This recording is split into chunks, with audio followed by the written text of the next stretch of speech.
Fala, meu lindo, que bom que você está aqui.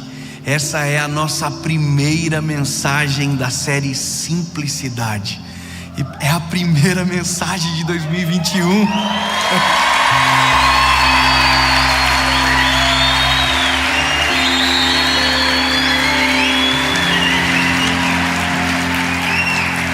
E eu quero te desejar um feliz ano novo. Que 2021 seja o melhor ano da sua vida. Que nunca falte a palavra de Deus sobre você. E eu não sei se você percebeu, mas a gente está muito animado aqui. Fica comigo até o final dessa mensagem. Vai transformar o seu ano, vai ser bênção para a sua semana. Eu só te peço um favor. Não esquece de curtir o vídeo, tem um joinha aqui embaixo. Se você ainda não é inscrito no canal, se inscreva. Toda a segunda-feira, sem faltar um dia, tem uma mensagem de Deus para o seu coração aqui no canal. Clica no inscrever, ativa o sininho e eu vejo você todo dia, se você quiser, aqui no canal. Vai ser bênção para você. Coloca como meta para o seu 2021 nenhum dia você passar distante da palavra, da oração e da presença de Deus. Gênesis capítulo de número 3, versículo de número 8 diz o seguinte: E eles ouviram a voz do Senhor Deus andando pelo jardim no frescor do dia. E Adão e sua mulher se esconderam da presença do Senhor Deus entre as árvores do jardim. E o Senhor Deus chamou Adão e lhe disse: Aonde tu estás? Olha, existem algumas sensações que nós, como seres humanos, quando nós as sentimos, nos causa muita aflição, nos causa desespero. Sabe, o ser humano detesta a solidão, por exemplo. Nós gostamos de solitude, mas nós odiamos a solidão. Sabe, nós não gostamos do desprezo. Nós não gostamos de, nos sentirmos abandonados. E essa é a palavra, abandonado. Nós somos extremamente carentes. Esse negócio de que eu não ligo porque os outros falam, conversa fiada. Não existe um ser humano que lá no fundo, pelo menos um pouco, não se importa com o que as pessoas pensam sobre si. A prova disso é a rede social. Se ninguém se importasse com a opinião dos outros, não teria necessidade de postar absolutamente nada. Mas nós queremos aprovação. Por mais que isso em excesso nos faz extremamente mal e nos causa uma espécie de patologia emocional, de depender o tempo inteiro do que alguém pensa ao nosso respeito, mas isso nada mais é do que o ser humano. Nós somos assim. Existem abandonos que nós provocamos, existem abandonos que a vida nos causa. Só que nenhum deles é pior do que se sentir abandonado pelo único que a gente pensa não nos abandonar: Deus. As pessoas podem nos abandonar, mas uma coisa a gente não tolera: imaginar que o Deus do céu e da terra nos abandonou. E essa é a pior sensação do ser humano. E eu vou te dizer, talvez seja uma das mais recorrentes. É nós nos enganarmos a ponto de pensar que Deus nos abandonou. É como se nós criássemos medidas para aferir o quanto Deus gosta de nós ou o quanto Deus está longe de nós. É como se o tempo inteiro nós analisássemos o amor de Deus por nós a partir da minha perspectiva de amar os outros. Porque nós amamos de acordo com condições, amamos quando, amamos se, amamos porque. Nós condicionamos o nosso amor e nós somos especialistas em abandonar, em deixar. Mas você está comigo aqui e essa é a minha preocupação, e Deus? Será que existe um momento onde Deus se vira contra e diz: olha, não quero mais? a ponto de nós nos sentirmos assim? Ou será que nós criamos essas defesas ou próprios ataques contra nós para determinar que agora Deus nos vê mais, não nos enxerga, Deus abandonou, virou as costas? Porque em alguns momentos da vida é exatamente assim que muita gente se sente. E eu vou te falar, nós acabamos de entrar em um ano, e talvez o discurso que está enraizado no seu coração é: Deus me abandonou em 2021 e eu estou entrando em um ano novo, em 2020, perdão, e eu estou entrando em um ano novo abandonado, órfão da presença de Deus. Eu cometi tantas coisas erradas que Deus nunca mais vai olhar para mim, e isso acontece de muito, eu nunca mais vou voltar para o Senhor, eu nunca mais, Deus não vai me aceitar mais, eu tenho pavor disso, Deus não me aceita mais, porque eu fui longe demais, porque eu cometi tal, ação, e isso é um problema gigantesco que nós como seres humanos enfrentamos. Achar que em alguns momentos Deus nos desampara pelas nossas atitudes, pelas nossas quedas, como se Deus por conta de algo nos abandonasse. E eu li um texto que demonstra aqui a primeira história de queda do homem, e você vai perceber a primeira reação que o homem tem após cair. A Bíblia vai dizer que Adão e Eva pecaram. Havia um jardim, uma perfeição, e Deus só disse uma coisa: só uma coisa vocês não podem fazer. Ou seja, era 99% de chance de aprovar, mas 1% podia reprovar. Então só isso aqui não pode fazer: não comam da árvore que está no centro do jardim. Só isso. Vocês podem comer de todas as árvores frutíferas do jardim, vocês podem fazer o que vocês quiserem, esse jardim é de vocês, façam tudo, é de vocês. Só uma coisa, só isso aqui, eu vou pedir só isso, não é nada, não é nada demais, mas só isso, por favor, da árvore que está no centro do jardim, não comam. Não coloca a mão na tomada, vai dar choque. Tá quente o escapamento da moto, não chega perto. E o que a gente faz? Coloca a mão, chega perto, e parece que aquilo que não pode nos atrai muito mais do que aquilo que é liberado. Sabe quais são as perguntas que eu mais recebo no meu Instagram? Pastor, eu posso fazer isso? David, eu posso fazer isso, eu posso isso, aquilo. Meu lindo, eu não sou um livro de regra. Eu não sou alguém que vai dizer o que você tem que fazer ou não. A Bíblia diz: você pode fazer o que você quiser, mas nem tudo te convém, meu lindo. Tem pergunta que demonstra muito o nosso coração. Eu tenho a impressão que parece que nós queremos muito mais o limite da vontade de Deus do que propriamente o centro da vontade de Deus. Parece que as pessoas estão querendo muito mais até onde eu posso ir, que Deus não vai me abandonar, ou aonde eu devo estar, que Deus estará comigo todos os dias. Há um negócio no coração, até onde eu posso ir, dentro do meu quadradinho, até onde eu posso ir sem morrer. O problema de brincar com limites é que uma hora ou outra a gente vai acabar se prejudicando. Por isso, meu lindo, que tem coisas que a gente não mexe, porque não vai nos fazer nada de bom. Pelo contrário, nos atrai para uma ruína que pode ser terrível. Limites não foram feitos para permanecer neles.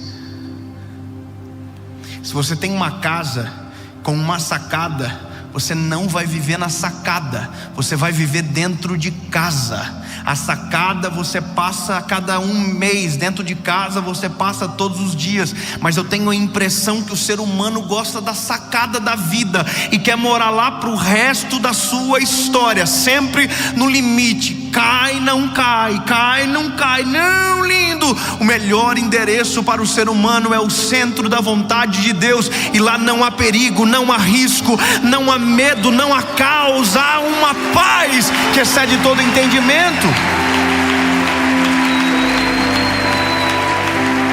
Mas eu vou te dizer o que acontece. É que em algum momento da vida a gente cai. E o problema é que quando a gente cai, junto com a gente cai também o nosso sentimento de confiança no Senhor, porque nós nos desapontamos de um jeito terrível. E na nossa cabeça, Deus é aquele que vai dizer assim: nunca mais eu falo com você. E você sabe, o inimigo se aproveita muito disso. Ele entra dentro do nosso coração para nos fazer sentir envergonhados, como se fôssemos lixo, para que nunca mais voltamos para a presença de Deus. Sabe, é nesse exato momento que a gente se encontra em uma crise, em uma dificuldade na nossa alma, porque a gente quer voltar a ser quem éramos antes, mas dentro de nós uma voz diz: você não pode, Deus te abandonou, você não pode, você não consegue, não é mais para você, se esconda. E Adão e Eva, meus lindos, caíram exatamente nisso, pecaram contra Deus. E a Bíblia diz que a ação deles criou uma separação entre eles e Deus, uma palavra chamada pecado. Sabe, pecar é errar o alvo. Quando nós erramos o alvo, quando nós vivemos uma vida de iniquidade, que é o pecado consciente, aquilo que eu sei que me destrói, mesmo assim não consigo parar de fazer, eu crio um muro entre eu e Deus, mas Deus não desaparece do outro lado. E Deus não deixa de ser quem Ele é, mesmo nós mudando a nossa natureza todas as horas. Sabe, a Bíblia diz que Ele é fiel. E mesmo como quando nós não somos fiéis, Ele permanece fiel. Sabe, o que me espanta nessa mensagem, nesse texto de Adão e Eva, é que a Bíblia diz que eles pecaram. A única coisa que eles não poderiam fazer, eles fizeram. Só que Deus não deixou de cumprir a sua rotina. A Bíblia diz que todos os dias, na viração do dia, Deus descia no jardim do Éden. Oh, aleluia. Deus não abandonou. Deus continuou descendo na viração do dia. E a chamar por Adão e Eva, a Bíblia diz que eles ouviam os passos do Criador andando pelo jardim. Sempre nós de alguma forma vamos ouvir os passos do Senhor andando pelo jardim, mas a nossa decisão é fugir, enquanto a voz de Deus está dizendo: não fuja, vem para perto que eu te ajudo a consertar aquilo que se quebrou, eu ajudo a mudar o negócio. Sabe, é Deus dizendo: e aonde vocês estão? Essa é a pergunta de Deus para Adão e Eva: aonde vocês estão? Porque eu estou exatamente no mesmo lugar que sempre estive. Eu quero que você entenda, não importa o que você fez, não importa o que você se tornou, não importa o quão longe você foi, a Bíblia diz que o Senhor, mesmo com o pecado de Adão e Eva, desceu no jardim. O seu pecado não afasta Deus. Deus não mudou a rotina. Deus está no mesmo lugar. Deus permanece fiel. Deus é fiel. Pode passar o céu, pode passar a terra, e a sua palavra dura para sempre. E Ele é a própria palavra. Ele não muda. Agora, o fato de você mudar não exclui Deus da função que Ele tem e do que Ele é. Sim, o pecado constrói um muro que nos separa de Deus, mas a graça de Deus, através do nosso arrependimento, destrói o muro de cima a baixo, porque o sangue de Jesus é poderoso para nos perdoar de todo o pecado. Eu sei que é difícil, porque às vezes, por mais que dói, É difícil de encarar Deus de volta depois do erro. Eu sei que dói reconhecer, mas só tem uma forma de nos voltarmos para Deus: reconhecer o porquê caímos. E é nesse momento que a Bíblia diz: e os braços do Senhor estão estendidos. E se o meu povo que se chama pelo meu nome se humilhar, se converter dos seus maus caminhos, eu do céu ouvirei a sua voz, inclinarei os meus ouvidos e perdoarei, sararei a sua terra.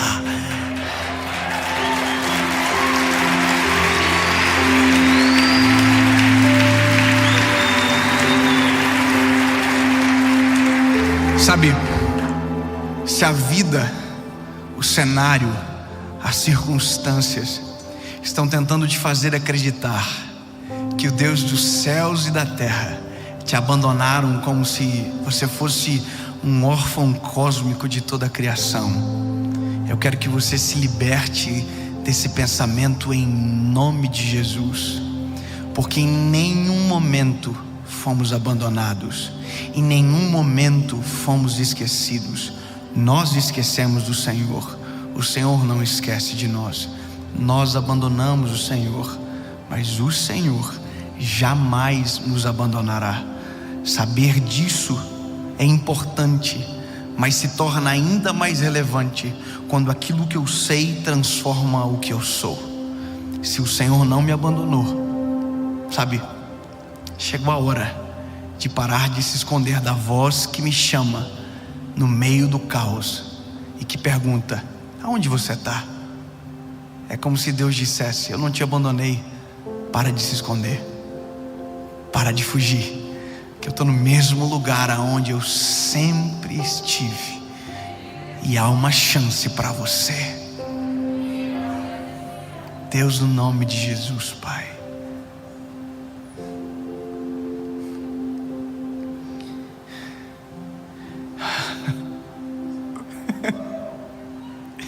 aonde tiver alguém agora, Senhor, seja dentro de um carro, de um ônibus, no quarto trancado, com essa sensação de que foi abandonado pelo que cometeu, como se não houvesse esperança de viver algo novo, eu declaro agora em nome de Jesus, Pai, que a Tua voz será ouvida como um trovão, e que o Teu nome será percebido, que haverá uma presença extraordinária, e que um momento de reconciliação estará acontecendo exatamente agora.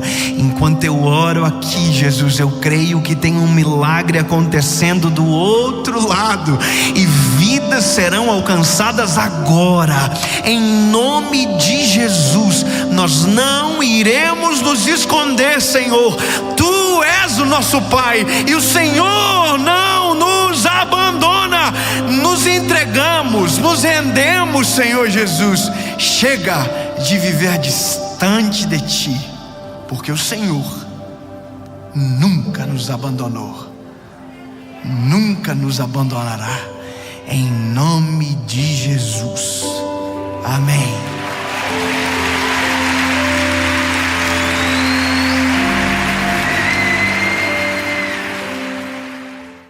Fala, meu irmão, que bom que você está aqui comigo. Eu tenho uma palavra para você, que você vai começar a ouvir a partir de agora. Eu só quero te pedir um favor. Antes de você assistir essa mensagem, não esqueça de curtir o vídeo e quando terminar, comenta, diga aquilo que abençoou você. Vamos para a mensagem. Neemias, capítulo de número 4, versículo de número 1, diz a palavra: Todavia sucedeu que quando Sambalate ouviu que nós edificávamos a muralha, ele ficou enfurecido e teve grande indignação e zombou dos judeus. E ele falou diante dos seus irmãos e do exército de Samaria e disse: o que fazem estes fracos judeus? Fortificar-se-ão? Sacrificarão? Acabarão eles em um dia? Reavivarão as pedras dos montes de entulho que estão queimadas? Ora, Tobias o amonita estava junto a ele e disse: mesmo que eles edifiquem, se uma raposa subir, ela colocará abaixo a muralha. Aí tem um clamor de Neemias. Ele diz: ouve, ó nosso Deus, porque somos desprezados, e torna o opróbrio sobre as suas cabeças, e entrega-os por presa na terra do cativeiro. Veja, é Neemias que está contando um trecho da sua caminhada, da sua história, mediante uma grande missão que recebeu do Senhor. A Bíblia vai dizer que os muros de Jerusalém foram destruídos, foram queimados. Então um homem chamado Neemias recebeu uma missão do Senhor. A Bíblia vai dizer que essa missão veio do Senhor para o coração de Neemias. E essa missão era: reconstrua os muros, reconstrua a honra, traga de novo a honra a esse povo. É uma missão que Deus colocou a um homem. E veja, se você perceber, o título dessa mensagem é Não Desacredite. Veja, acreditar, desacreditar. Desacreditar é tirar a força de acreditar. É tirar a motivação de quem crê.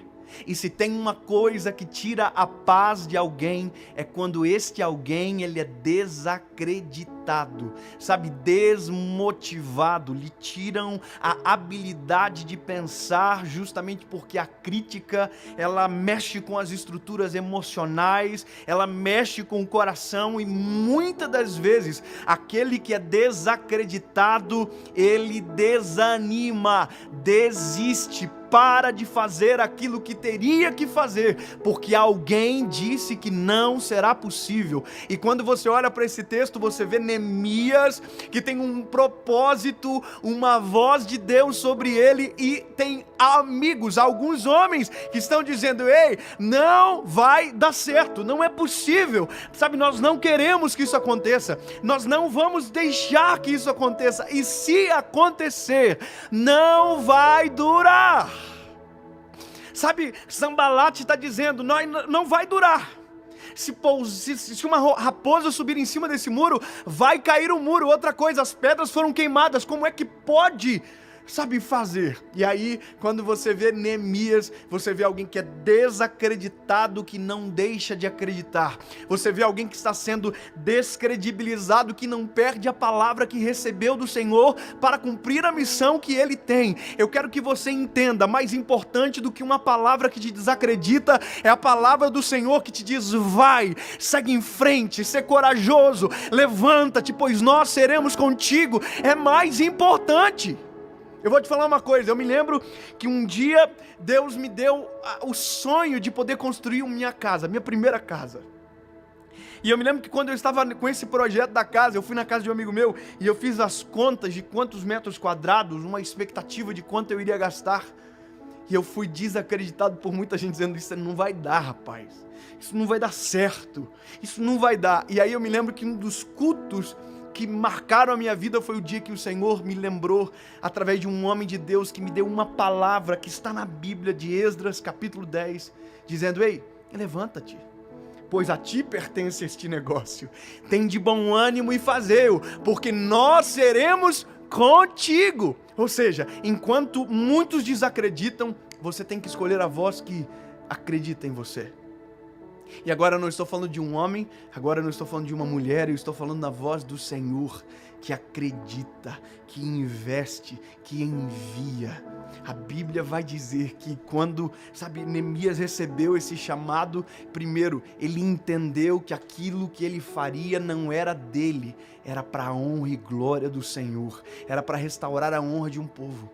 Aí a Bíblia vai dizer que Neemias toma algumas precauções, ele pede carta ao rei, ele vai até Judá, até Jerusalém, e a Bíblia vai dizer que durante a noite, escute, durante a noite, quando ninguém via, ele foi avaliar os estragos do muro, e ele viu as pedras que estavam queimadas, ele viu o tamanho da destruição, e ele agora tinha uma montanha de pedras, mas tinha uma palavra dizendo: edifica essas pedras. Ele tinha um monte de entulhos e tinha um homem, tinha um Deus do céu dizendo: transforma isso no muro. Sabe, é a voz do Senhor, mas não é possível, a minha realidade, não. Se você tem a voz do Senhor, é possível transformar um monte de entulhos em uma muralha fortificada. É possível transformar a desonra em honra. É possível, basta ter uma palavra. Mas não é essa palavra que está em xeque agora aqui. O problema é o que nós fazemos com aqueles que nos desacreditam, com aqueles que dizem não vai dar, que nos desmotivam, que dizem que é impossível e colocam justamente quem nós somos mediante a palavra que recebemos para a missão que iremos fazer. E aí a Bíblia vai dizer que Neemias colocou guardas dia e noite e construíram o muro. Aleluia. A Bíblia vai dizer que eles tentaram, Sanbalat, Tobias, tentaram de todas as formas sabotar, destruir, mas eu quero te dizer que mais forte do que a palavra de alguém que desacredita você é a palavra de Deus que determinou sobre você uma missão. Mais poderoso do que palavras de homens que dizem não vai dar certo, não é pra você, não vai funcionar, não continua, para, desiste. É a voz de Deus dizendo: eu tenho um plano contigo, eu tenho uma missão para fazer através de você. Vai, levanta-te, tem de bom ânimo, esforça-te e eu te ajudarei. É mais importante. E a Bíblia vai dizer que foi essa palavra que Josué, que Neemias, ele escolheu para viver a voz do Senhor. E a Bíblia vai contar que em 52 dias. Quantos dias? 52 dias. Cada povo uma porta.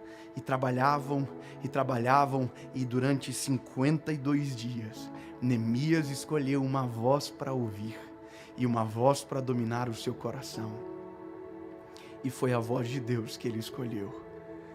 52 dias e a obra acabou. Os muros foram levantados, e os homens, Sanbalat, Tobias, envergonhados, porque desacreditaram de alguém que Deus acreditou. Escolha a voz que vai dominar o seu coração. Escolha a voz que vai colocar você no centro da vontade de Jesus. Você pode ouvir alguém que diz: não vai dar certo, não combina com você, desista, solte o remo, pare de remar, sabe? Não. Há uma voz. E essa voz que você deve escolher, aquela que determinou os teus dias e a sua história, e inclusive o plano que você está vivendo agora. Eu quero orar por você. Deus, no nome de Jesus, Pai, no nome de Jesus eu quero, declarar sobre as centenas e centenas de pessoas que nos ouvem agora, que mais poderoso do que palavras que desacreditam e roubam de nós a missão que o Senhor colocou para que vivamos, Senhor, mais importante do que essas vozes é a Tua voz sobre nós. Mais importante do que qualquer coisa é a Tua voz sobre nós, Jesus. Nós nos levantaremos, nós caminharemos e não desistiremos, em nome de Jesus. Amém e amém. Glória a Deus. Então eu acredito que deu tempo de você encontrar, eu quero ler com você, diz a palavra: o menino crescia e se fortalecia em espírito, e viveu nos desertos, até o dia que havia de manifestar-se a Israel. Eu gosto de uma versão que diz: o menino crescia e robustecia no deserto, até o dia de ser apresentado de maneira pública a Israel. Para quem não sabe de quem nós estamos ouvindo falar agora, o nome desse personagem é João Batista. João Batista, que também é chamado o Isaías de Deus, ou também a voz que clama no deserto, e assim mesmo ele se proclamou: eu sou a voz que clama no deserto. E sabe, interessante, porque João Batista nasce condicionado ao ministério de alguém que ainda vai nascer. A loucura de imaginar que ele sabia desse ministério, mas que ele também sabia que havia um tempo determinado para começar a ser aquilo que o Senhor queria que ele fosse. Então, qual era o ministério dele? O ministério de João Batista seria arrumar ou aplumar o caminho, apontar o caminho, preparar o caminho para a chegada de Jesus. Interessante saber também, uma informação também extremamente necessária, é que João Batista conheceu Jesus, que era o alvo do seu ministério, antes mesmo de sair do ventre da sua mãe. Então, as coisas vão se somando e vão aumentando o nível da necessidade de preparo desse menino. Quando a Maria, a mãe de Jesus, ela recebe a visita do anjo, e o anjo declara sobre ela que ela iria gerar o nosso Salvador. A Bíblia vai dizer que em ato seguinte, Maria foi na casa de Isabel. Interessante que Isabel também foi citado na palavra do anjo Gabriel para Maria, em um momento muito chave. Qual foi esse momento?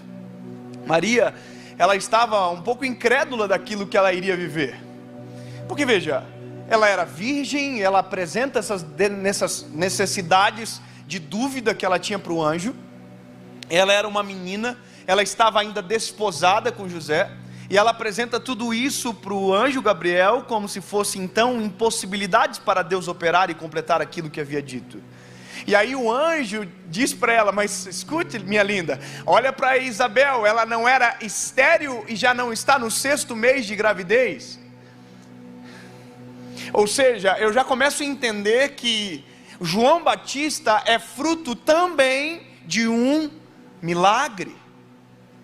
João Batista é fruto de um milagre também gerado pelo próprio Deus. Ou seja, o mesmo Deus que fez gerar Jesus, seu filho, também fez gerar o antecessor, ou perdão, aquele que seria o precursor, aquele que abriria o caminho, João Batista.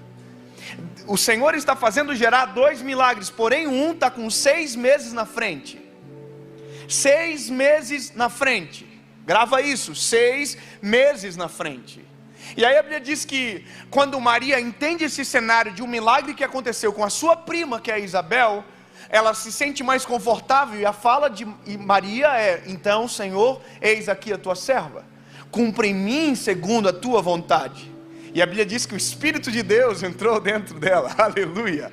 E naquele momento começou a ser gerado o nosso Salvador, aleluia.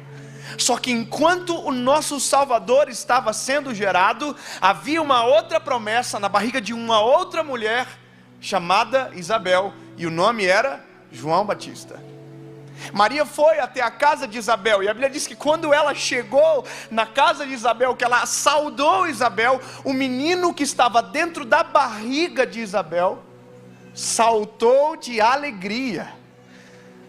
Oh, irmãos, eu não sei você, mas nós estamos tão perto, muitas das vezes, do nosso propósito, do nosso destino profético, daquilo que Deus tem para nós, e muitas das vezes nós estamos totalmente inertes, porque a única coisa que a gente não quer para chegar até onde Deus quer nos colocar é viver o processo.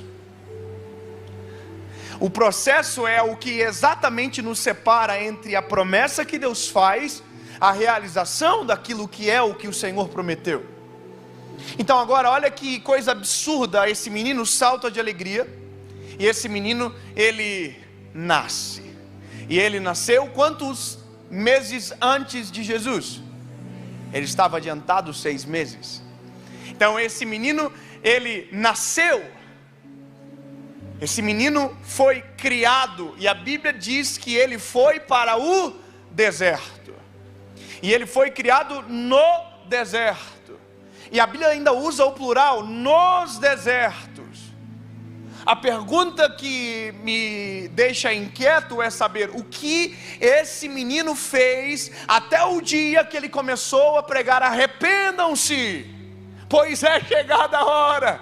Arrependam-se, pois é chegada a hora. O que esse menino fez? Alguém sabe o que esse menino fez? Eu pergunto para você, o que foi que Jesus fez dos 12 anos aos 30 anos? O que ele fez? Alguém sabe?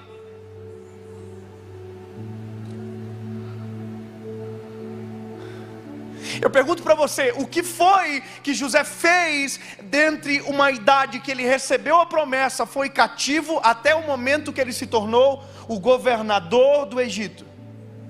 O que ele foi? O que ele fez?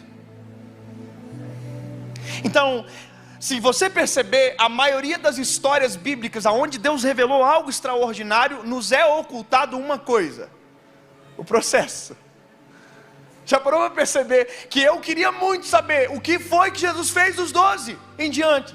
Já pensou que loucura tiver um livro dizendo, olha, Jesus foi para o colégio, e aí Jesus fez isso, e Jesus fazia isso aqui, e, que top, meu Deus, eu queria muito saber, mas não tem o processo.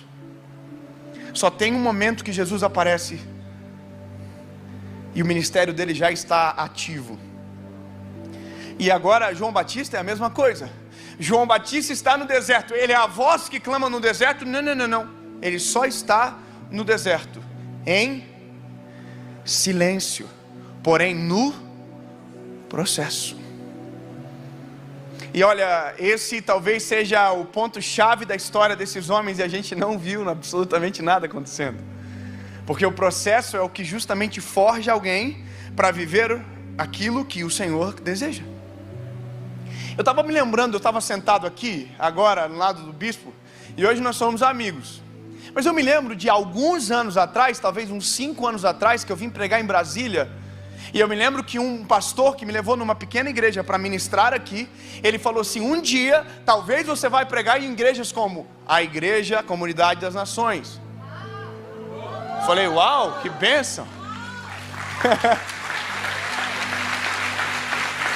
E aí ele foi falando o nome das igrejas. Tem essa igreja que é uma igreja extremamente relevante, tem essa outra igreja que é extremamente relevante também. E o meu coração, um dia eu vou pregar. E vocês não me viram naquela época, ninguém me conhecia, mas o Senhor que me colocou para viver exatamente aqui, também foi o mesmo que me inseriu naquele processo. Eu fui embora de ônibus de Brasília para Goiânia, porque eu iria pregar em uma outra igreja. E eu me lembro que eu cheguei em Goiânia, eu me lembro como se fosse hoje.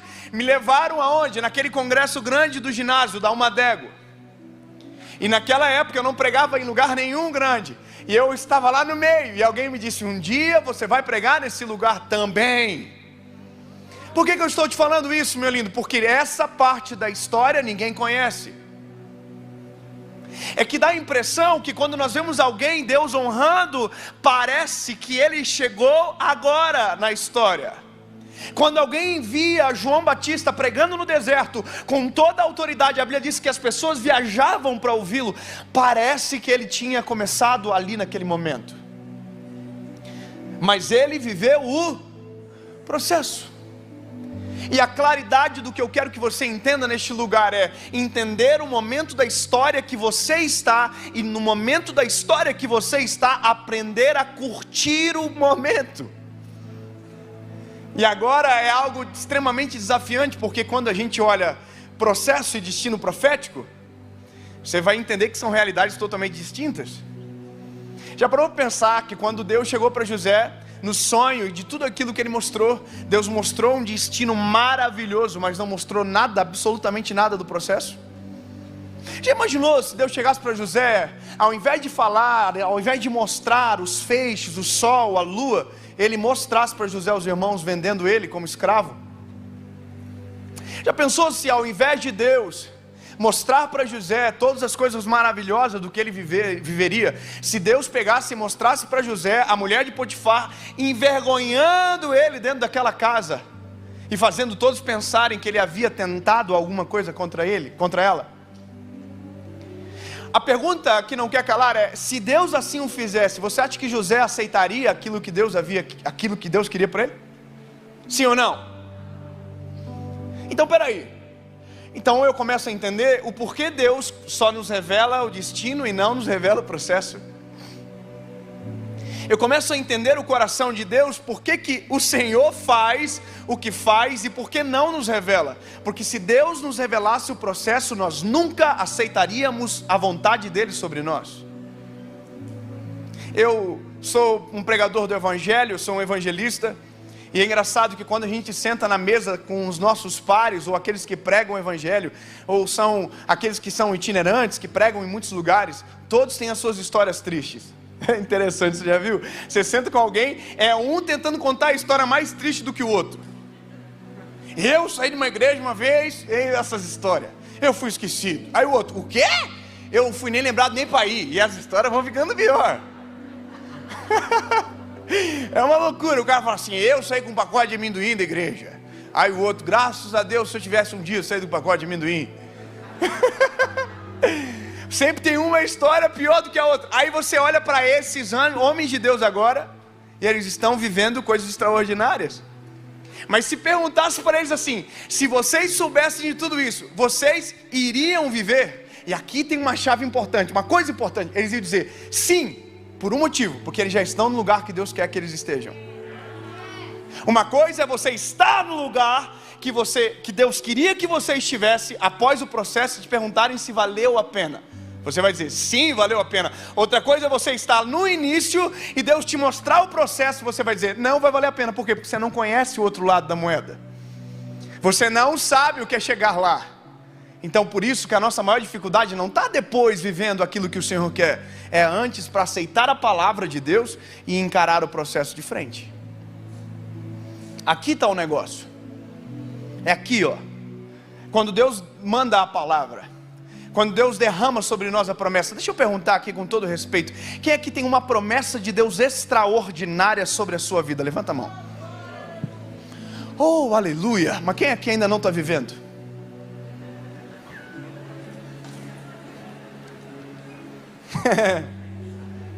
Pergunto para você, será que você acha que você está atrasado?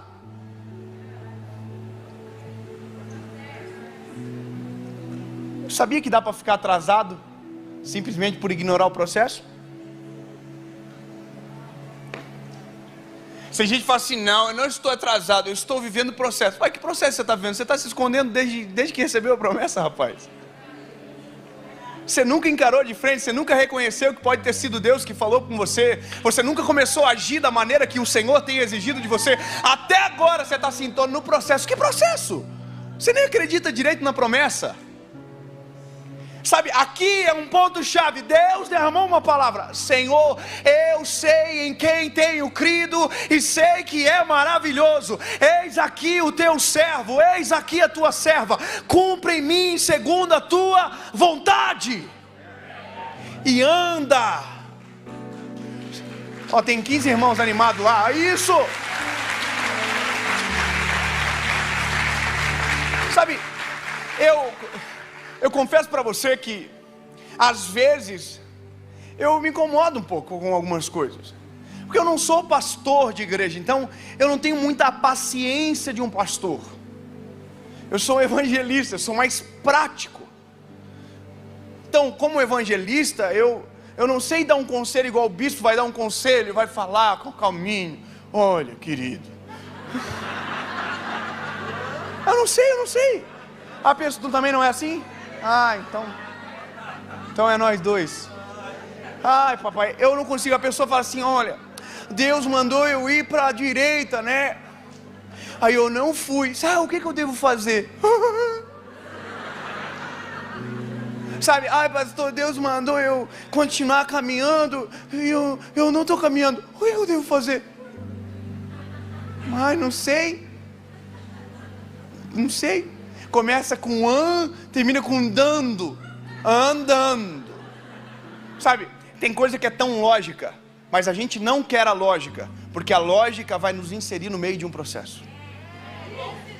A lógica vai roubar de nós algumas coisas que precisam ser tiradas para que outras sejam colocadas. Sabe, o processo vai tirar arestas de nós. É muito doido isso, irmão. Ontem alguém me perguntou, Dave, como é que eu faço para ouvir a voz de Deus? Oi, ouve? Mas a pessoa disse, mas como assim? Deus está falando o tempo inteiro, e o problema não é a gente não ouvir a voz de Deus, o problema é que a gente não concorda com a voz de Deus. Então a gente não concorda com a voz de Deus, a gente diz que Deus não falou, porque aquela voz não era o que a gente gostaria de ouvir. Sabe, você pergunta assim, com todo respeito, ai Jesus, eu estou querendo namorar aquele menino lá. Aí fala, eu posso namorar com ele? Jesus fala assim, não filha, tem coisa muito melhor para você. Aí você fala assim, ai quando é que Deus vai falar comigo, né? Por quê? Porque a gente na verdade não quer a voz de Deus, a gente quer o reflexo das nossas vontades na voz de Deus. Então, a gente precisa resolver crises importantes antes de entrar propriamente naquilo que o Senhor deseja. Por isso que o processo é tão necessário para nós. Por isso que quando eu olho para a palavra, eu vejo João Batista tendo isso sobre ele, sabe? O próprio escritor dizendo, o menino crescia, robustecia. Sabe o que é robustecer? É querer ficar robusto. E esse robustecer é algo de dentro para fora. É uma estrutura. Sabe? É algo que cresce de maneira saudável. Por que isso? Porque no momento que ele fosse exposto, isso seria requerido dele. Coragem, resiliência, capacidade de suportar sem quebrar, intrepidez. Um cabra pregando, ei, arrependam-se, raça de víbora. Tem que ser cabra macho para pregar uma parada dessa, irmão. Mas João Batista ficou esse cabra, não nasceu esse cabra. Entendeu? Ele virou esse homem. Antes ele era só um menino, mas o deserto transformou ele nessa pessoa. Você imagina a loucura, ele está batizando o povo com água, e aí de repente ele olha assim, ó, a vida inteira esperando por aquele momento. Ele preparou o caminho daquele homem, a vida inteira. De repente ele olha no rio, ele olha assim, no Rio Jordão, e ele olha e ele vê um homem assim. Eu imagino o João Batista aqui já.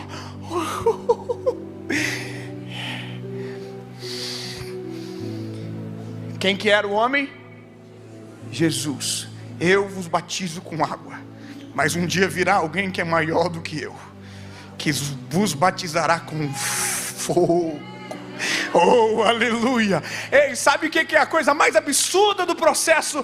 É que João Batista foi preparado para sair de cena também. João Batista foi preparado para entrar em cena e foi preparado para sair de cena. Você não entende? Mas com a gente é exatamente igual. Deus nos prepara para entrar em cena e para saber exatamente a hora de sair de cena e deixar que a glória seja somente dele. Sabe qual é o problema de ministérios, de ministros que não entendem a hora de sair de cena? É porque eles tomam aquilo que é de Deus para eles e desaparecem de repente porque não suportam o peso de uma glória que não pode ser nossa. É dele, para ele, por ele são todas as coisas. Sabe? João Batista, naquele momento, o ministério dele estava acabando. No momento que ele viu Jesus chegando, ali era o final.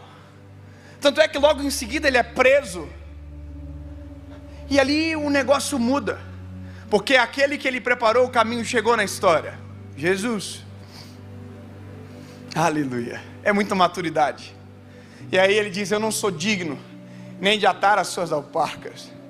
Parece que eu vejo Jesus dizendo, lindo, você foi preparado para este momento, faz o que você tem para fazer. Aí a Bíblia diz que Jesus foi batizado por João Batista. E no momento que havia o batismo acontecendo, a Bíblia diz que uma pomba desceu do céu e ouviu-se uma voz dizendo, esse é o meu filho amado, em quem eu tenho prazer. Aleluia. Imagina João Batista aqui, ei, é ele, é eu que estou batizando.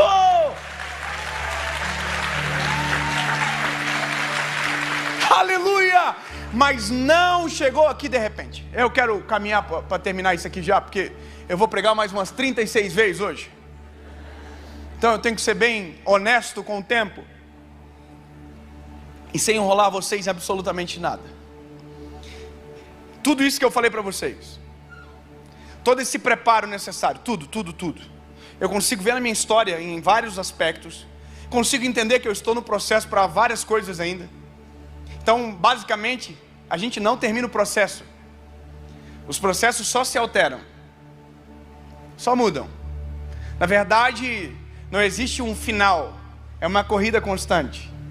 Eu estou em vários processos, eu saio de um, entro em outro.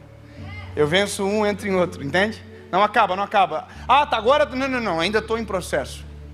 Não dá, porque se Deus nos tira do processo é muito perigoso.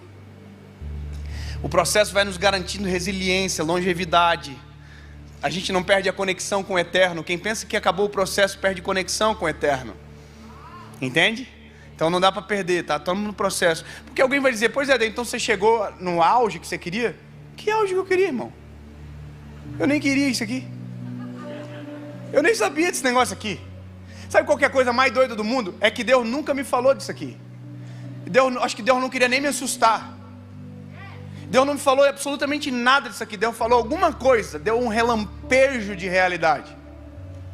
Porque também tem vezes que se Deus fala tudo, você não acredita absolutamente em mais nada daí, porque fica muito distante. Imagina, eu tinha 4, 5 anos de idade, 6 anos de idade talvez, eu ia na igreja, Deus usava homens de Deus para falar comigo. Eu era do cultinho, irmão. Sabe quem é cultinho? Eu sou Bleia. Eu sou do manto, irmão. É verdade. Eu fui batizado no Espírito Santo com 6 anos de idade. Essa é a minha origem. E eu sou da mesma igreja até hoje. Agora olha que doideira. Eu entrava na igreja, eu fazia teatro, eu cantava no cultinho das crianças, só que eu era o único que tinha coragem para cantar. Eu era o pior. Então eu me lembro que a professora falava assim, quem quer cantar hoje? Eu levantava a mão, professora, alguém mais? Ah, o diabo já estava irritado. Eu cantava mesmo hino sempre. É uma folha seca caída no chão, que vai para onde o vento levar. Só que sabe o que é engraçado? Todas as vezes que Deus levantava algum profeta, o profeta olhava para mim e dizia, tu vai ser um grande homem de Deus, menino. Prepara o teu coração. Eu tinha 5 anos, eu preparava meu coração onde? No Miller Play, que é um lugar de brincar nas crianças. O que eu preparava o coração? Eu não entendia nada. Eu falava, que legal, top. Mas não sabia.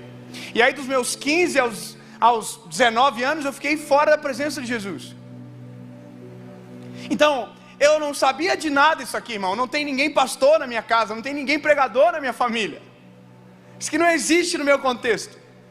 E aí você imagina, se Deus me pegasse com 19 anos e falasse, você vai ser um pregador da minha palavra mesmo, você vai pregar lá, e vai pregar aqui, vai ser um evangelista, e eu vou te dar voz. Eu ia dizer, não, não tem nada a ver. Eu estava estudando para ser advogado, não tem nada a ver. Você entende? Só que olha a loucura, a palavra de Deus não combina com o seu contexto, a palavra de Deus combina com o que Ele é. Deus não depende do seu contexto para liberar sobre você uma promessa. Então, eu me lembro que quando eu tive um encontro com Jesus, com 19 anos, que eu voltei para a casa do Senhor, sabe o que eu comecei a fazer? Contar o meu testemunho. Eu contava o meu testemunho, de vez em quando via aquelas profetas do manto, do Revés 3. Eu tinha muito medo dessas irmãs quando eu aceitei Jesus. Tinha uma irmã na minha igreja, a irmã Isaura. Quando ela levantava em profecia, irmão, metade dos jovens abaixava. Porque ela revelava pecado profundo. E estava todo mundo assim, ai. Tem medo também, né, irmão? Pode falar a verdade. Tem uns profetas que a gente faz assim, eita. O Senhor revelando aí no meio da igreja. Irmão, e Deus usava esses profetas para falar, sabe? Deus está preparando algo para você. Só que engraçado que Deus estava preparando algo, mas eu só estava me lascando. Sabe? Humilhação. Eu pregava só na Assembleia de Deus, professor. Eu chegava nas igrejas, eu queria ser jovenzão. Eu vi o Lucinho pregando, eu chegava nas igrejas, eu fui uma vez numa igreja assim, falei assim, eu vou arriscar, hoje eu vou usar. Eu vou sem gravata. Eu usava terno e gravata. Aí eu cheguei na igreja, top, vou pregar hoje. O pastor olhou para mim assim, cadê a gravata, irmão? Oi, gravata. Não é jovens hoje a parada aqui não? Aí ele falou assim, você tem que colocar a gravata. Eu falei, mas não tem não, volta em casa então. Volta onde? Volta em casa para colocar a gravata? Não tem ninguém que pode emprestar? Não tem não, tá todo mundo usando. É assim, sim, porque não é com vocês, é. Ei, voltei em casa, irmão, embuchadinho para chorar. Abri a gavetinha na gravata, falei, miserável, devia ter te levado no carro por garantia. Coloquei a gravatinha, cheguei na igreja, o pastor falou assim, agora sim pode pregar. O que mudou? Sabe, eu ficava assim, meu Deus. Uma vez eu fui pregar num lugar, eu tava com a calça levantada assim, ó. Aí o irmão falou do meu lado assim, irmão, tem como baixar a calça por gentileza?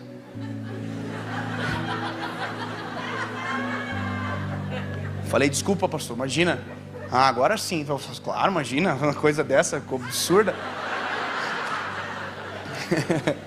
A gente tem milhões de histórias como essa. Milhões de histórias como essa, milhões. O irmão falou assim um dia, chegou na janela do carro e falou assim, olha, te dá uma oferta, mas eu dei a oferta tua pro pessoal do retiro aqui.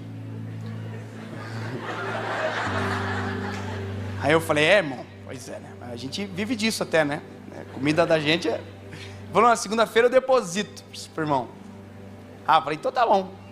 Nunca mais chegou segunda-feira. Durante anos, sempre pulava de domingo para terça. Nunca mais chegou. Sabe, eu não estou contando história triste, eu estou contando só facetas do processo que me tornaram resiliente para muita coisa. Que mostraram verdadeiramente o meu coração, para mim mesmo, não para as pessoas. Que me forjaram para ver se realmente o que eu queria era pregar o evangelho. Se meu coração não estava nas intenções erradas. E isso é um processo. O processo ele nos testa não para Deus, porque Deus já nos conhece. O processo nos testa com a gente. Você acha que Deus não conhece o seu coração? Você acha que Deus não sabe o que você vai fazer? Então, o resumo de tudo isso, eu tenho 16 minutos para terminar. Tá num... Obrigado, é bom que convido de novo, pode falar de novo. E...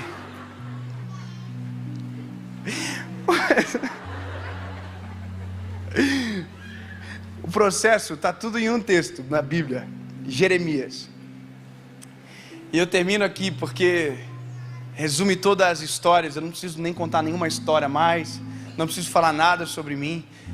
Eu só preciso dizer para você que quando eu olho para Jeremias, quando Deus está falando para ele, Jeremias, dessa casa do oleiro, eu quero te mostrar uma coisa. Sabe, eu quero que você veja algo. Quando eu olho para esse texto, eu consigo entender todos os contextos bíblicos a partir daqui de suas histórias. Eu consigo entender José, por exemplo, que quando se tornou o governador do Egito, olhou para os irmãos e conseguiu perdoar, porque tinha resiliência trabalhada dentro dele. Deus forjou ele. Qualquer um que chegasse naquela posição sem ser tratado por Deus da maneira correta, quando visse os seus irmãos, assassinaria os irmãos ou pagaria com a mesma moeda. Entende? Você entende onde eu quero chegar? Processos que Deus executa não torna pessoas fracas, torna pessoas fortalecidas pela presença do Senhor. Todas as vezes que Deus levanta alguém e essa pessoa permanece no processo, a longevidade de Deus sobre ele se vê ao longo prazo. A longo prazo. Entende? Jeremias está na casa do oleiro. E quando ele vê a cena, ela é muito clara. A Bíblia diz que o oleiro estava nas rodas, fazendo um vaso de barro. Essa é a ilustração mais incrível, porque lá na frente Paulo vai dizer que nós somos esses vasos de barro. E Paulo também vai dizer, tendo porém tesouro em vasos de barro. O tesouro não é o vaso. O tesouro é o que se coloca dentro do vaso. E a analogia, a paráfrase, ela é linda. Porque quando você vê o oleiro trabalhando com o barro, você entende pela fala que há no texto, que o oleiro já está olhando para aquele barro e chamando de vaso. Como assim, Dave? Exatamente o que você acabou de ouvir. O oleiro está olhando para a bola de barro e já está chamando de vaso. Significa que Deus já te trata desde o início da maneira necessária para que você comece a enxergar em você aquilo que Ele já enxerga em você. Os seus processos sempre são inerentes àquilo que Deus te chama. Tudo o que acontece na sua vida, que o pastor Bispo JB falou de fazer sentido, é justamente isso daqui. Tudo que Deus faz na sua vida são previews daquilo que é o seu destino profético que Deus já preparou para você. Não estranhe quando a crise é grande demais. Deus está preparando você, e é necessário ter essa maturação para onde Deus irá te colocar. Deus nunca expõe de maneira desnecessária. Deus sempre nos expõe preparando para aquilo que Ele já está vendo em nós.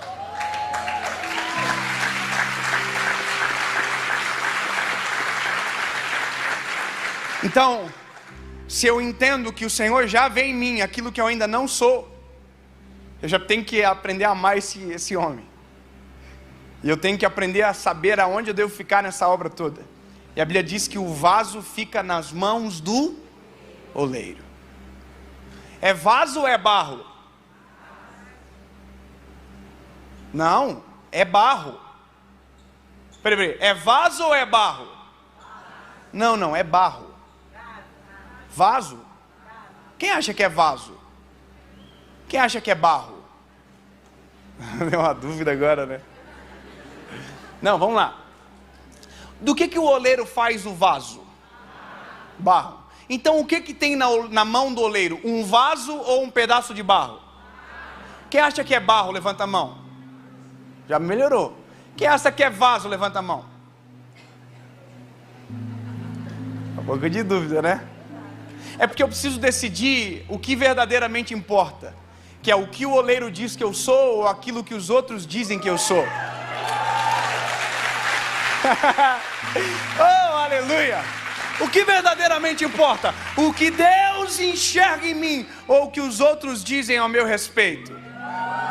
O que verdadeiramente importa para mim no processo? O que Deus está enxergando sobre o meu final ou o que as pessoas estão dizendo sobre mim agora? Aleluia!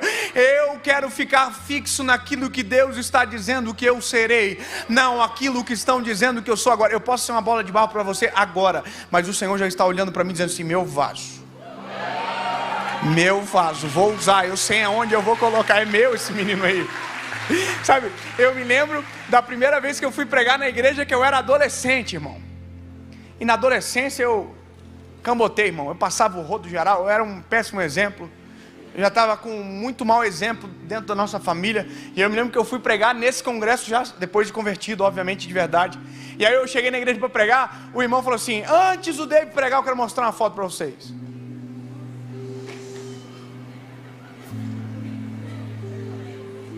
Falei, sangue de Jesus tem poder. Ele colocou no quadro assim, no data show. Que top, né? Falar data show. E aí eu tava na pontinha assim, era a foto do último retiro dos adolescentes que eu participei. Irmão, eu tava magro, mas magro que de frente parecia que tava de lado parecia que tinha ido embora.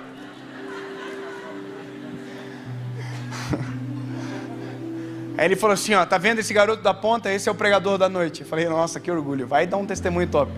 Ele falou assim, esse era o meu pior adolescente. Eu falei, que bênção. Ele falou, a primeira vez que eu fui dar uma palavra na igreja, por conta desse guri eu tive que parar. E ele usou essa palavra aqui, ó, eu nunca imaginei que ele seria alguém. Naquele dia eu podia até ter ido embora, né? Falei assim, é verdade, olha só, que esperança que o irmão colocou em mim. Interessante porque ele tinha toda a razão de enxergar aquilo em mim. Mas o que mais me impressiona é que Deus me olhava naquele exato período. Aleluia. Naquele período onde esse líder olhou e disse assim, não seria ninguém, Deus olhava e já falava assim, meu vaso. Meu vaso, vou usar esse menino aí. Só que não dava para ser usado, porque não estava pronto. Entende? Obviamente que Deus já vê algo em você, mas Ele só vai poder depositar algo dentro de você quando você estiver pronto. O oleiro trabalha com o vaso, nas rodas.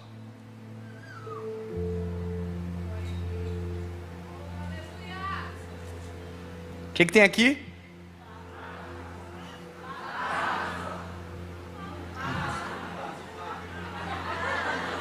Vou ficar fazendo até você entender. O que tem aqui?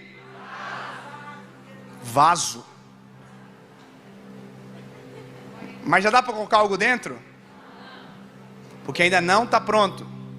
Tem cara de vaso, parece vaso, mas ainda não é vaso. Tem gente que aqui, quando se olha no espelho, tem cara de vaso, jeito de vaso, parece um vaso, e vaza da mão do oleiro pensando que já está pronto. Eu pareço vaso, eu tenho cara de vaso, eu ando com vaso, mas você não é vaso. Porque se a Bíblia fala que tendo porém tesouros em vaso de barro, pega um barro mole e coloca uma pedra dentro de ouro, o vaso adere, porque ainda está mole, e aquilo que era para ser um recipiente se torna a mesma coisa, e não é para nós isso aí. Não é para nós. Eu sou um pregador, irmão, mas a mensagem não é minha. Eu sou um evangelista, mas o ministério não é meu, o ministério é de Jesus confiado a mim. Tudo que eu tenho não é meu, eu sou um mordomo daquilo que é do Senhor.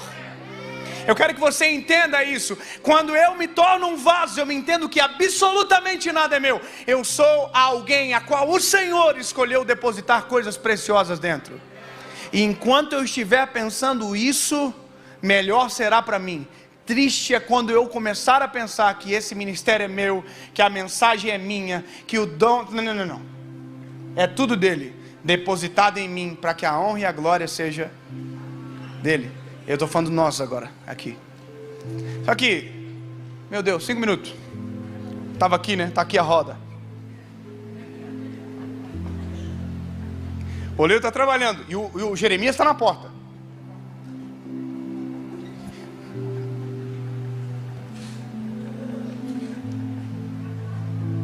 Cara de pregador, parece pregador, mas não é pregador. Eu tinha um amigo meu que trabalhava numa loja de terno na minha cidade. Diz que todo dia chegava algum lá e dizia, eu quero um terno de pregador. Eu quero gravata de pregador. Não adianta colocar roupa de pregador.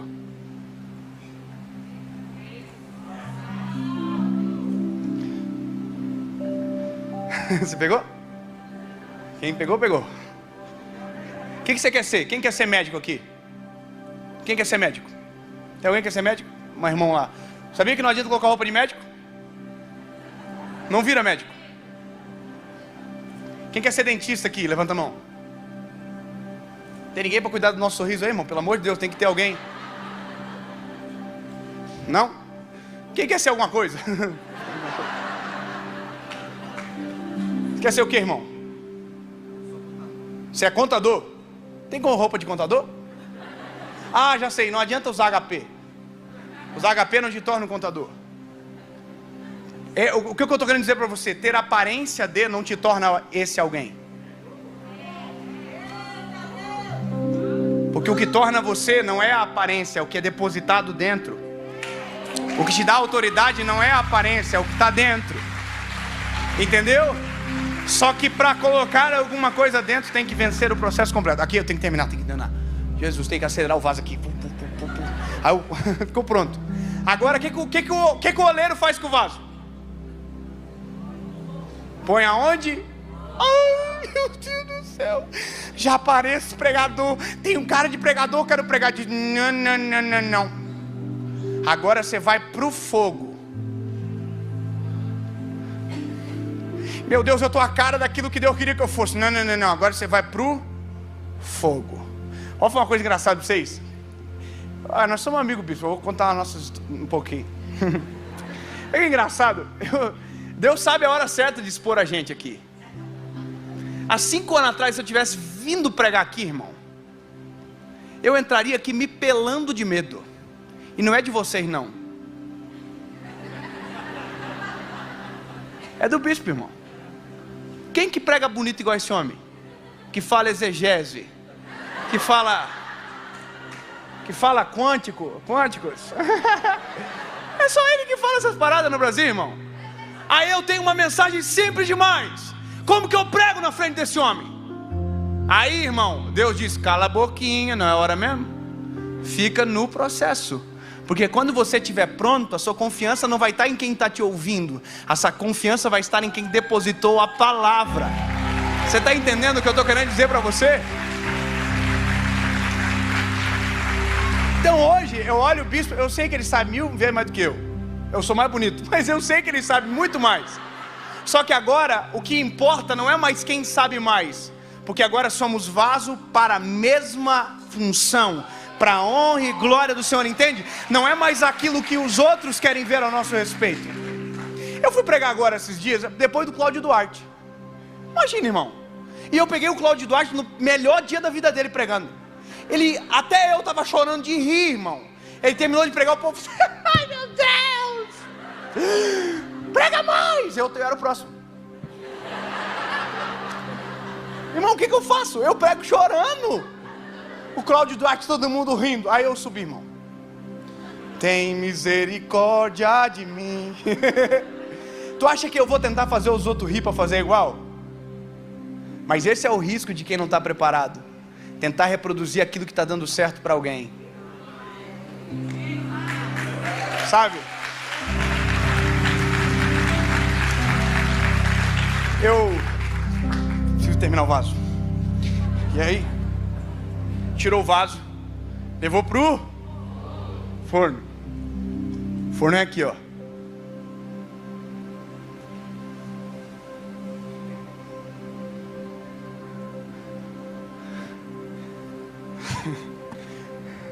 Você tira logo daí. Não dá vontade. Ai, Deus! Chega! Não, fica mais. Quem está aqui na vida agora? Quem está se sentindo exatamente nesse processo aqui? Levanta a mão. De verdade, eu estou no forno, não aguento mais. Posso dar uma dica para você? Fica quietinho, tá? Você pode rachar dentro do forno e voltar a ser matéria-prima. Tem gente que aqui no forno fica assim, porque Deus não cumpre o que Ele promete. Meu Deus, porque Deus não me ouve, porque nada vai acontecer. Aqui dentro, tá no final. Tá bonzinho, tá quase. Mas já tá murmurando. É porque fulano de tal, Deus usou primeiro. Fulano de tal, não tinha nem porque tá aí, ó. Essa cara aí, tá aí, ó. Normalmente quem tá aqui é o que tá fazendo o circo na internet do ministério dos outros. Normalmente quem tá aqui é quem tá desacreditando às vezes os outros, porque na cabeça dele era para ele estar pronto. E ele está olhando os outros, achando que porque é parecido está igual. Então, lindo, esse é o momento de você quietinho. Não precisa falar não. Você vai ser a voz que clama no deserto, só a hora que sair do forno. Enquanto isso, é a voz quietinha no forno. Senhor, completa em mim a tua obra, Senhor. Jesus, mesmo que eu não entendo exatamente aquilo que o Senhor está fazendo, mas porque confio que Tu és o Deus que me inseriu no processo, eu acredito naquilo que eu vou viver. Deus, mesmo que os meus olhos não enxerguem, mesmo que parece não haver esperança sobre aquilo que o Senhor prometeu, eu creio que Tu és o Deus que faz obras extraordinárias. Jesus, parece tão distante, mas eu sei que é o Senhor que está cuidando de tudo. Oh, aleluia. Oh, aleluia. Esse é o momento de você ser mais cheio do Espírito Santo do que nunca antes, sabe? É o momento de você dobrar os seus joelhos e dizer: Senhor Jesus, eu quero ver a Tua face. Senhor, enche-me da Tua presença. Senhor Jesus, eu não quero ser alguém antes do tempo que o Senhor liberou sobre mim, Jesus. Pai, eu quero crescer no secreto, Jesus. Pai, eu quero ouvir a Tua voz, eu quero, Senhor Jesus, sentir a Tua presença em todo momento. Jesus, abre os meus olhos, me dá relampejos daquilo que o Senhor irá fazer, mas eu não irei boicotar o processo por pressa. Eu quero, sabe, Senhor Jesus, que seja efetivamente o que o Senhor deseja. E se precisar mais um ano, eu espero. Se precisar 6 meses, eu espero, porque eu não quero sair daqui de maneira veloz e quebrar de uma maneira rápida e ter que voltar no começo. Jesus, eu quero ser resiliente, Pai. Jesus, eu quero que o Senhor confie a porção de tesouros a mim. Senhor, eu sei que a glória é Tua, então me fortalece. E aí, dependendo daquilo que o Senhor libera sobre você, é o tempo de fome que você vai ficar, até o momento que vai chegar isso aqui, ó.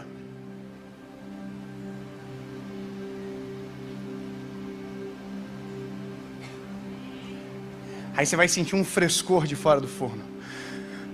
Tem gente que no frescor acha que já chegou no lugar que Deus queria. Você crê que às vezes a gente acha que já está no destino e está vivendo só o frescor da porta do forno aberta? Aleluia. Oh, aleluia, eu quero crer que eu ainda estou vivendo apenas o frescor da porta aberta, e que tem coisas extraordinárias para viver ainda, que tem muita gente para ouvir o Evangelho, e que ainda eu irei ainda mais longe. Eu estou falando sobre mim, eu quero que você profetize sobre você. Diga: Senhor, eu ainda estou sentindo o frescor, eu quero sair deste lugar, eu quero viver o que o Senhor deseja. Aí é o momento, aí o Senhor faz isso aqui, ó.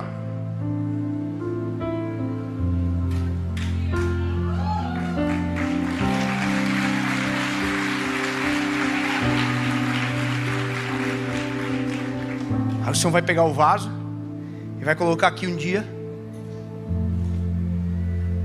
Aí outro dia Ele vai levar para outro lugar. E agora Ele pode mover o vaso em todo lugar que Ele quiser, porque agora o vaso está pronto. Agora o vaso tem capacidade de suportar sem quebrar. Agora o vaso não adere àquilo que é do outro. O vaso sabe que tudo é do oleiro. E eu termino a mensagem dizendo para você: em nome de Jesus, a minha geração vai entrar no processo, ser fortalecida no processo, resistir ao forno e se tornar um vaso de valor para a honra e glória do Senhor Jesus. Eu quero profetizar sobre a sua vida que tudo aquilo que o Senhor declarou sobre você será a sua realidade em poucos dias. Será a sua realidade daqui a alguns dias. Ei, eu me lembro quando eu passava aqui em Brasília e eu ouvia sobre as promessas do Senhor. Um dia, meu amigo, você vai pregar. Um dia o Senhor vai te levar a esses lugares. E parecia tão distante. E hoje já é a realidade que o Senhor Jesus colocou para mim. Sabe o que é incrível? Ainda existem promessas que não se cumpriram. Oh, aleluia. Há uma canção que diz: porque Ele vive, eu posso crer no amanhã. Enquanto os meus olhos não veem, a minha alma, o meu espírito se preparam para viver aquilo que o Senhor quer para mim. Aleluia. Jesus, eu oro sobre a sua igreja neste momento, Pai, que possamos respeitar o processo, que possamos entrar na casa do oleiro e sair de lá somente a hora que o Senhor nos autorizar. Oh, aleluia, Jesus.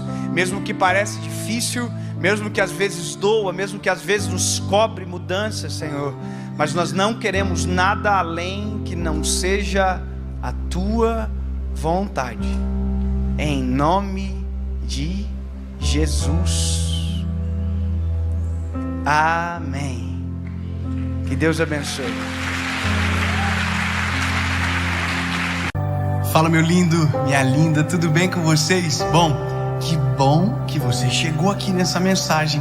Essa é a segunda palavra da série Tudo Novo. E eu tenho uma mensagem para o teu coração que provavelmente vai te ajudar a responder a pergunta que é o título dessa mensagem. Eu só quero te pedir um favor antes, porque isso é muito importante. Antes de iniciar o vídeo, se possível, já curte, sabe? Tem um joinha aqui, aperta ali rapidinho. Isso. Não esquece de comentar aquilo que abençoou você. Amém? Vamos para a palavra. Romanos capítulo de número 8, versículo de número 21. 8 diz a palavra: e sabemos que todas as coisas contribuem juntamente para o bem daqueles que amam a Deus, daqueles que são chamados de acordo com o seu propósito. Que são chamados de acordo com o seu propósito. Eu vou dizer algo para você. Alguns dias atrás eu fiz uma pergunta nas minhas redes sociais, no Instagram, e eu fiz a seguinte pergunta: você sabe qual é o seu propósito de vida? Sim, não. E eu quero fazer uma pergunta aqui. Se sinta confortável para responder, se quiser. Você sabe o seu propósito de vida? Quem sabe, levanta a mão. Quem não sabe, levanta a mão. Você percebe que o número de pessoas que não sabem o seu propósito de vida é infinitamente superior ao número de pessoas que sabem? E esse número daqueles que não sabem é muito compatível com, às vezes, pessoas que não se sentem felizes ou completas naquilo que fazem na vida. E vocês não são culpados, porque o mundo está assim. Nós temos muita dificuldade de descobrir qual que é o nosso propósito. E o tema desse vídeo é uma pergunta, e eu sei que talvez você pode pensar que nesse vídeo eu vou te responder. Mas se eu tivesse essa resposta individual, eu digo para você, talvez essa seja a resposta que vale $1 milhão.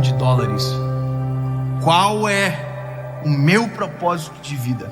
Você imagina que se tivesse alguém que dissesse para você o seguinte: eu te cobro R$20 mil, whatever, 10 mil, 50 mil, e eu vou te dizer qual é o propósito de vida, e você vai sair daqui feliz e nunca mais vai pensar em outra coisa. Quem pagaria? Todo mundo pagaria. E a gente quer vender tudo para poder ter essa resposta, porque a ausência dessa resposta é causa de muita aflição. E eu vou te dizer para você, eu descobri qual é o meu propósito de vida. E porque descobri, a vida ela é totalmente diferente. Ela é diferente no todo, é diferente na razão para acordar, no motivo para dormir, no sono para dormir. A vida é diferente. Quando você se encontra, a vida ela é diferente. Mas eu vou te dizer qual é a maior dificuldade do ser humano de descobrir o seu propósito. Sabe qual é a maior dificuldade do ser humano descobrir o seu propósito? É porque nós sempre confundimos propósito com a melhor proposta. E esse é o problema, porque em todo tempo nós somos seduzidos por propostas e nunca estamos olhando para o nosso real propósito. O coração do homem é movido pelo que paga mais, pelo que dá mais estabilidade, pelo que dá mais segurança, pelo que aposenta mais rápido, pelo que faz a gente ficar rico, pelo que vai me fazer ser milionário. E todo o tempo o ser humano está buscando qual é a melhor proposta, ou qual modelo deu certo para alguém que eu devo copiar agora. Está cheio de gente que nunca descobriu o seu propósito, porque sempre está vivendo o propósito da vida de alguém, porque para ele está dando certo, e se está dando certo para alguém, vai dar certo para ele também. Você pode ver, meu lindo, os cursos na internet que mais vendem são aqueles que te ensinam a ficar ricos. Ninguém fica rico. Ai, meu Deus do céu. Não tenho nada contra os cursos, pelo amor de Deus, não fiz nenhum, mas não tenho nada contra. Mas escuta, não é alguém te ensinando que vai fazer dar certo, menino. Ai, agora eu sou... Não vou falar porque eu tenho... É o tempo todo alguém tentando fazer o que está dando certo para alguém e não está olhando para dentro de si, sempre está olhando para alguém. O que está dando certo para alguém? que talvez pode dar certo para mim? Qual é um negócio que está dando certo para alguém, que talvez pode dar certo para mim? O que tem alguém acertando, que talvez eu possa acertar também? Eu quero dizer, você nunca vai descobrir o seu propósito olhando para alguém que está vivendo o seu propósito. Como assim, Dave? Porque se você quiser sempre estar na cópia, você nunca vai viver o original. Isso é a coisa mais complexa da vida, porque a gente sempre é tentado a pescar alguém aonde alguém já está pescando alguma coisa. Não é verdade? Quer ver uma coisa? Eu sou pregador do evangelho. Eu não sou pastor. Eu sei que muita gente me chama de pastor, mas eu não sou um pastor, porque eu não cuido especificamente de rebanho de uma pessoa. Não, eu sou o que anuncia. Eu sou aquilo que nós chamamos de evangelista.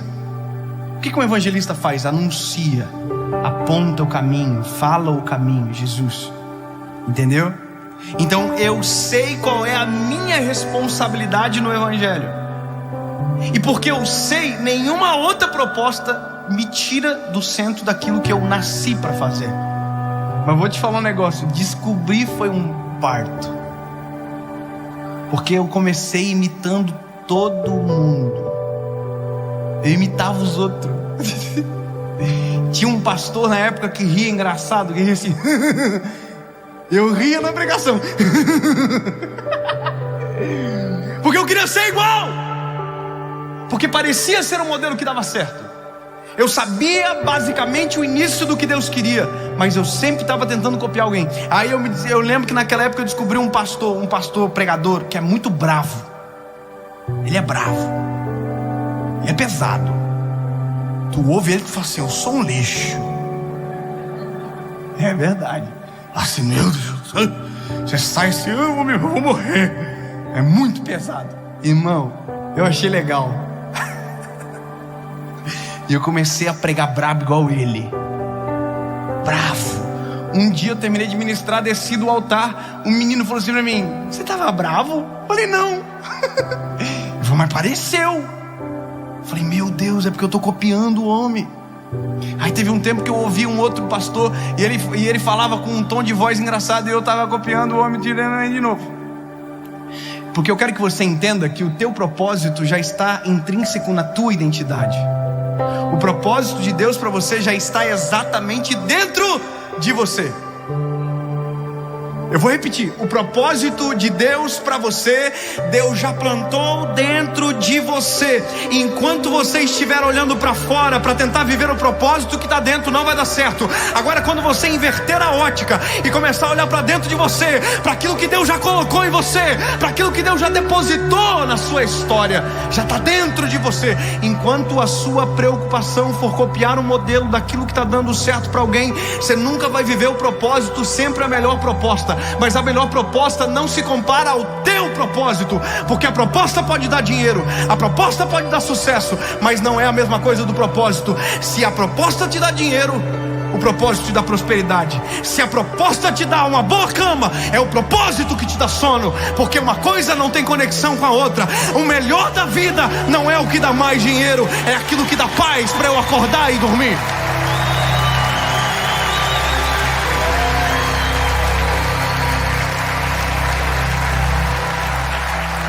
Para de ser uma metralhadora, atirando para tudo quanto é lado para ver se uma hora acerta. Eu jogo um jogo aí do videogame. Tô falando. Deus abençoe os irmãos que jogam o jogo aí. Tem até meu squad aqui que tá comigo, tá aí hoje. Tem dois tipos de arma: fuzil de assalto, fuzil de precisão.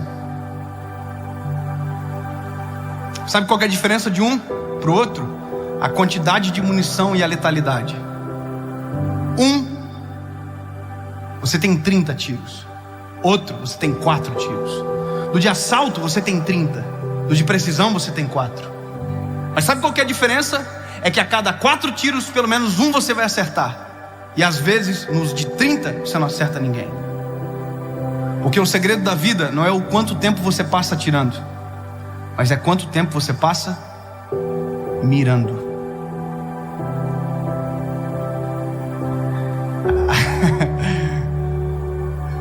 se a gente mirasse antes de atirar, se a gente examinasse todos os lados da moeda, provavelmente a gente erraria muito menos. Mas sabe qual é a nossa dificuldade? É porque a gente prefere acertar na sorte do que verdadeiramente na resposta de Deus. É que você não entendeu no texto talvez, mas eu vou ler para você o que diz Romanos 8:28. Eu vou ler de novo, você nunca mais vai esquecer. Romanos capítulo 8, versículo 28. Está aqui, ó, o segredo, a resposta. E sabemos que todas as coisas contribuem juntamente para o bem daqueles que amam a Deus, daqueles que são chamados de acordo com o seu propósito. Sabe onde que está a resposta do propósito da nossa vida? Em Deus. Nenhuma pessoa entendeu o segredo do nosso propósito. Calma, eu vou explicar inteiro. Como é que mira? Mira assim, ó. Deus, o que o Senhor tem para mim? Essa é a diferença do fuzil de assalto pro de precisão. O de precisão você diz: Deus, o que o Senhor tem para mim? O de assalto é: Deus, eu tô fazendo, deixa eu tentar. Eu tô atirando, deixa eu continuar. A gente confunde o tempo inteiro. Se nós perguntássemos pro Senhor, já teríamos descoberto o nosso propósito há muito tempo. Sabe o que é engraçado? Eu vivi muito tempo sem descobrir o meu propósito, por mais que eu tenha pouca idade. Mas eu tentei ser piloto de avião, advogado, fui vendedor, bancário, eu fui tudo. Até o dia que Deus me fez uma pergunta. Até o dia que Deus colocou dentro de mim a encontrar a resposta. Eu me descobri no dia da minha formatura. Todo mundo estava formando, eu era o orador da turma. Olha que engraçado, eu já pregava o Brasil inteiro, mas eu queria ser advogado. Eu estava fazendo o discurso de formatura. Tem um professor meu aqui, inclusive, de direito da época. Eu estava fazendo o meu discurso de formatura dizendo: daqui sairão juízes, promotores, desembargadores. E dentro de mim uma voz dizia: e daqui está saindo um pregador da minha palavra.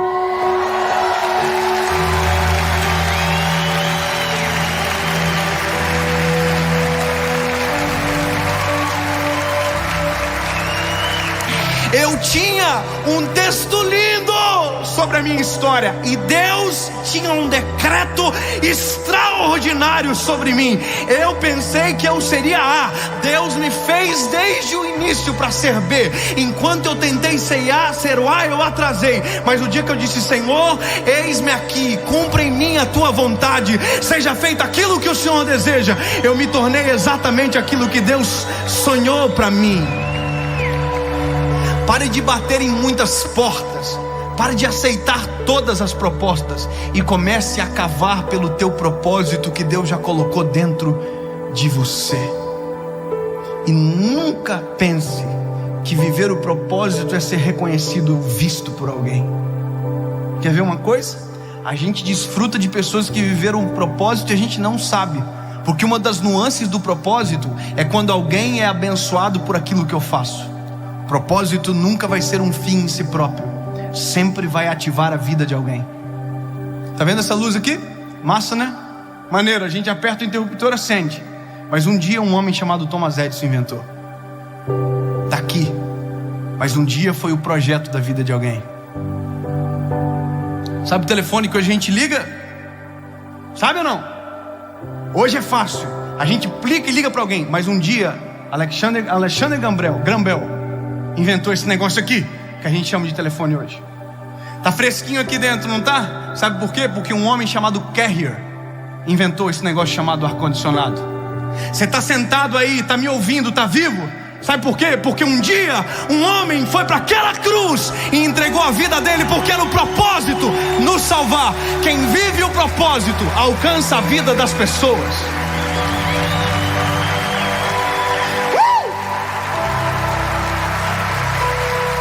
Eu quero profetizar sobre você que 2021 vai ser o ano que Hoje você vai viver o propósito da vida para você, o seu propósito. Em nome de Jesus, Pai. Deus, nós nos colocamos agora nas tuas mãos. Como é bom viver o propósito, Senhor. Meu coração salta de alegria agora. Como é bom, Jesus.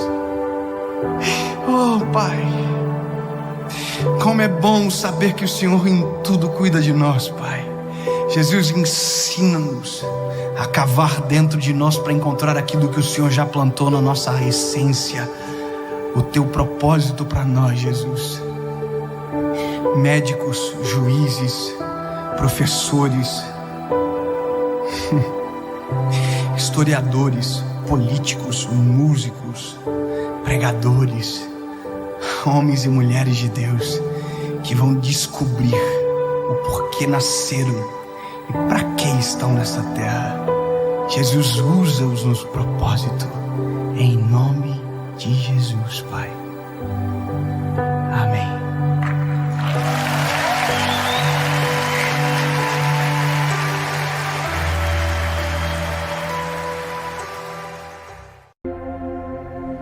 Evangelho de Jesus, conforme escreveu Mateus, capítulo de número 14, verso 22, diz a palavra: E logo ordenou Jesus que os seus discípulos entrassem no barco e fossem adiante para a outra banda, enquanto despedia a multidão.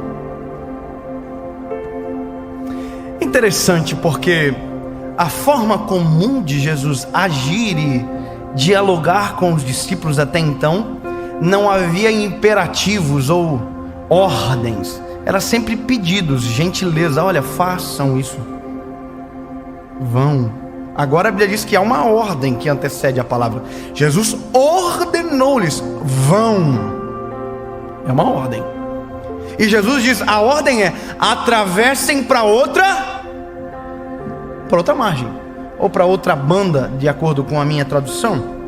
Mas o interessante é que a ordem, ela é necessária, porque talvez na ausência de ordem, esses homens não entrariam no barco sozinhos. Porque veja, já tinha uma experiência de tempestade, e a última experiência de tempestade, Jesus estava no barco. Quando a tempestade começou, eles acordaram Jesus dizendo: mestre, a tempestade está arrebentando com nós tudo. Aí Jesus levantou, limpou os olhos e falou assim: ô gente, vocês não têm fé não? Calmou o vento e tempestade, e acabou com a tempestade.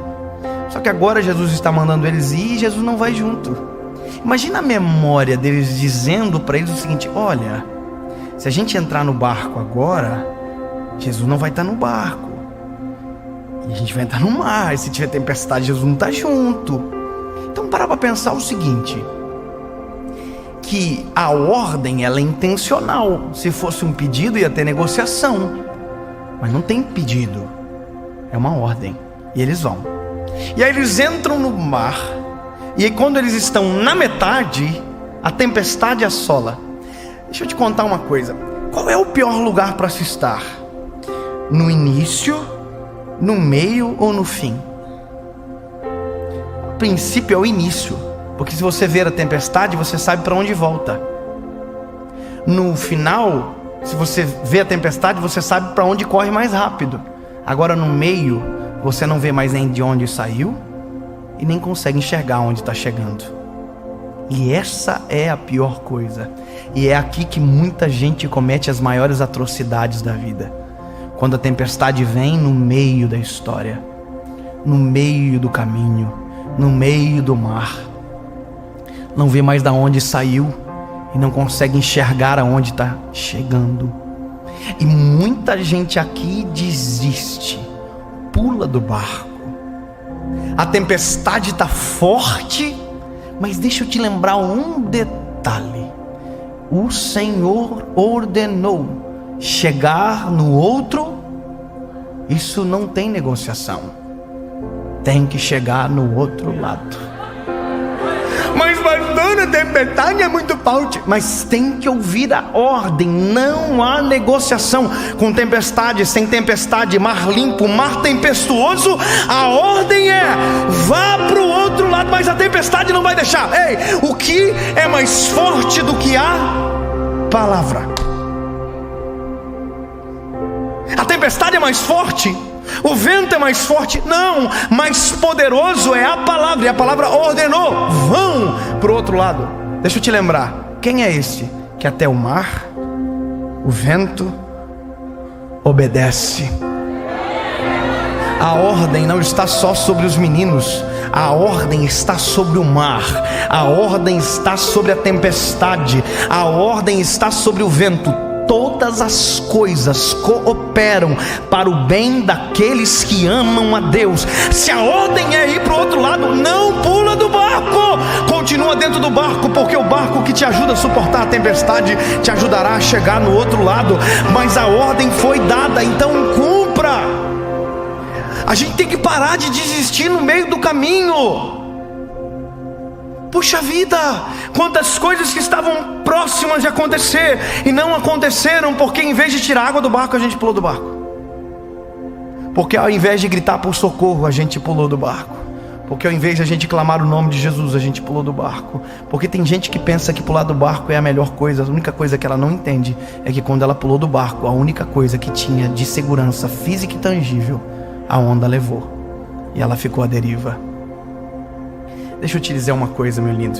Nós temos certezas maiores e temos as pequenas certezas da nossa vida, ok? A gente é ser humano. A gente tem as pequenas certezas. A gente tem os pequenos pilares de confiança que a gente estabelece sobre a família, que a gente estabelece sobre a nossa casa. A gente tem. Mas a nossa suficiente, poderosa e total confiança tem que ser nele, em Jesus. Agora, o maior problema nosso é justamente o meio. Quando a gente se encontra no meio da tempestade, que a gente não consegue ver de onde saiu, aonde vai chegar, a tempestade está forte, a nossa fé, ela esmaece, tudo está indo embora. Quando de repente se vê alguém andando por cima das águas, caminhando por cima das águas, sobre aquilo que ele domina, não há nada que ele não tenha o controle. Se ele ordenou, ao invés de olhar o cenário, lembre da palavra que enviou você para o meio da circunstância que você está vivendo. Se essa for a memória, você nem vai dizer: é um fantasma. Não, você já sabe. É Jesus que está vindo por sobre as águas.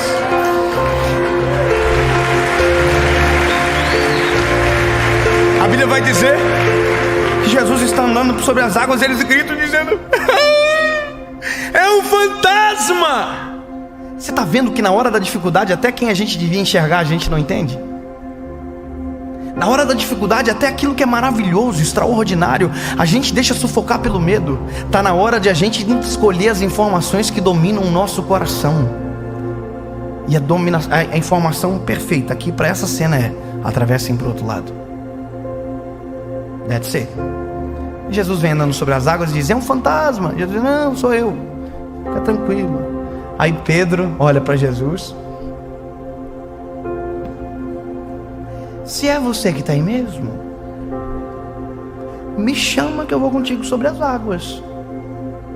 Tem gente que na tempestade morre, tem gente que na tempestade pula do barco, tem gente que na tempestade desespera, tem gente que na tempestade vive as melhores experiências da sua vida.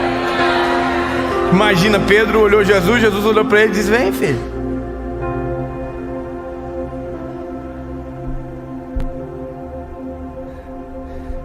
A gente só pode andar sobre a tempestade que Jesus anda. A gente só pode fazer aquilo que a palavra ordena. Só que nunca podemos esquecer que o maior limitador de a gente viver a vontade de Deus é o nosso medo, é a nossa falta de fé. Se Deus colocou você em uma circunstância, se a palavra dele te apontou para o caminho que você está vivendo agora, por mais que pareça tudo difícil, por mais que pareça tenebroso, assustador, o vento é contrário, não esqueça que quem enviou para ir foi Jesus. e que a ordem dele é chegar no outro lado. Ele nunca vai voltar atrás na sua palavra, ele vela para cumprir a sua palavra. Ou seja, se você ficar dentro do barco, você vai chegar no outro lado. Se você sair do barco com ele, você anda por sobre as águas. Se você pular do barco antes dele chegar, a tempestade tira de você aquilo que a ordem de Deus estabeleceu sobre a sua história. Sabe o que eu quero dizer com isso?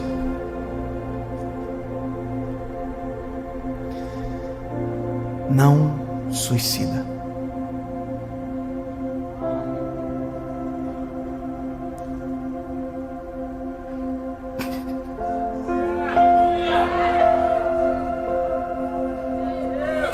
Não faz isso. Não faz o que as circunstâncias estão gritando para você desistir. Não, acredite na voz do Senhor sobre você. Aí você vai dizer, mas pastor, eu não entrei numa circunstância que Deus me ordenou entrar. Eu entrei porque quis entrar. Então deixa eu te dizer, há uma esperança. Grite por Ele, porque não há uma tempestade que Ele não possa andar por cima.